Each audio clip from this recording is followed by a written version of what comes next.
മലപ്പുറം നഗരത്തിന്റെ ഹൃദയഭാഗമായ കുന്നുമ്മലിൽ ഇനി കാഴ്ചക്കാർക്ക് കണ്ണിന് കുളിർമയേകുന്ന ചിത്രങ്ങൾ. സിനിമാ പോസ്റ്ററുകളും അവ തിന്നാനെത്തുന്ന കന്നുകാലികളും നിറഞ്ഞ വൃത്തിഹീനമായ ചുവരുകൾക്ക് പകരം അത്യാധുനിക രീതിയിലുള്ള 3D ചിത്രങ്ങൾ ഒരുങ്ങുകയാണ്. ശുചിത്വ മിഷനും ശുചിത്വ സർവേയും സംയുക്തമായാണ് വർണ്ണചിത്രങ്ങൾ തീർക്കുന്നത്. കഴിഞ്ഞ ഒരാഴ്ച മുൻപ് വരെ മലപ്പുറം കുന്നുമ്മലിലെ ഈ റോഡരികിലൂടെ പോകുന്നവർ കണ്ടിരുന്നത് കീറിപ്പറിഞ്ഞ സിനിമാ പോസ്റ്ററുകളും അവ കടിച്ചു കീറുന്ന കന്നുകാലികളെയുമായിരുന്നു. നഗരത്തിന്റെ പ്രധാന ഭാഗത്തെ ഈ അനാകർഷകമായ കാഴ്ചയ്ക്ക് അറുതി വരുത്താനാണ് അധികൃതർ ഇപ്പോൾ രംഗത്തിറങ്ങിയിരിക്കുന്നത്.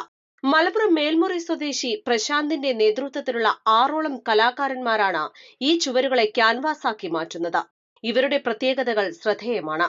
ഈർപ്പത്തെയും വെയിലിനെയും പ്രതിരോധിക്കാൻ ശേഷിയുള്ള അക്രിലിക് മീഡിയത്തിലാണ് ചിത്രങ്ങൾ ഒരുങ്ങുന്നത്. സാധാരണ ചിത്രങ്ങളിൽ നിന്നും വ്യത്യസ്തമായി കാഴ്ചക്കാരന് നേരിട്ട് അനുഭവപ്പെടുന്ന രീതിയിലുള്ള 3D ശൈലിയാണ് ഇവിടെ പരീക്ഷിക്കുന്നത്. ഓരോ ചുവരിലും ഒന്നിനൊന്ന് വ്യത്യസ്തമായ ചിത്രങ്ങളാണ് ഇവർ വരച്ചു ചേർക്കുന്നത്. മലപ്പുറം നഗരത്തിൽ മാത്രമല്ല, ജില്ലയിലെ മറ്റു പ്രധാന കേന്ദ്രങ്ങളായ താനൂർ, പരപ്പനങ്ങാടി എന്നിവിടങ്ങളിലും സമാനമായ രീതിയിൽ ചുവർ ചിത്രങ്ങൾ ഒരുങ്ങുന്നുണ്ട്.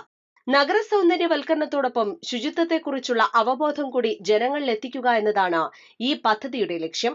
East live, Malappuram. പരിക്കുകളെ ഇനി പേടിക്കേണ്ട. എല്ലാവിധ സ്പോർട്സ് ഇഞ്ചുറികൾക്കുമുള്ള സമഗ്ര പരിഹാരം ഇവിടെയുണ്ട്. ABC orthopaedic hospital, near Kairali theatre, Calicut road, Manjeri.